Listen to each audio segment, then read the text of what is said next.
If there's any mistake, sorry for that. Psalm 111. Praise ye the Lord. I will praise the Lord with my whole heart, in the assembly of the upright, and in the congregation.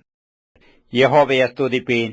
ഞാൻ നേരുള്ളവരുടെ സംഘത്തിലും സഭയിലും പൂർണ്ണ ഹൃദയത്തോടെ യഹോവയ്ക്ക് സ്തോത്രം ചെയ്യും. The works of the Lord are great, sought out of all them that have pleasure therein. യഹോവയുടെ പ്രവൃത്തികൾ വലിയവയും അവയിൽ ഇഷ്ടമുള്ളവരൊക്കെയും ശോധന ചെയ്യേണ്ടവയും ആകുന്നു. His work is honorable and glorious, and his righteousness endureth forever. അവന്റെ പ്രവൃത്തി മഹത്വവും തേജസ്സുമുള്ളത്, അവന്റെ നീതി എന്നേക്കും നിലനിൽക്കുന്നു. He hath made his wonderful works to be remembered. അവൻ തന്റെ അത്ഭുതങ്ങൾക്ക് ഒരു ജ്ഞാപകമുണ്ടാക്കിയിരിക്കുന്നു. The Lord is gracious and full of compassion. യഹോവ കൃപയും കരുണയും ഉള്ളവൻ തന്നെ. He hath given meat unto them that fear him. തന്റെ ഭക്തന്മാർക്കു അവൻ ആഹാരം കൊടുക്കുന്നു. He will ever be mindful of his covenant. അവൻ തന്റെ നിയമത്തെ എന്നേക്കും ഓർക്കുന്നു.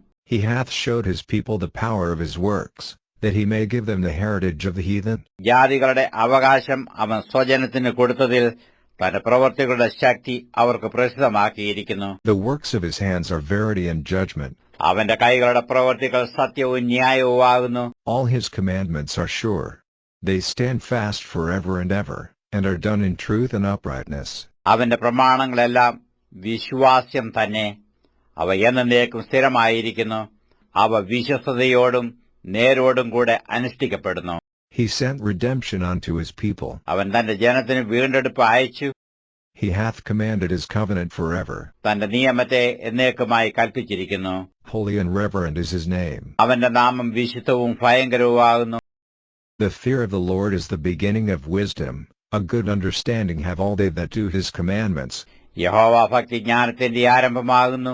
അവയെ ആചരിക്കുന്ന എല്ലാവർക്കും നല്ല ബുദ്ധിയുണ്ട്. His praise endureth forever. അവന്റെ സ്തുതി എന്നേക്കും നിലനിൽക്കുന്നു. May God with you with his blessings, and may his word keep you. Thank you very much for watching Little Lamb.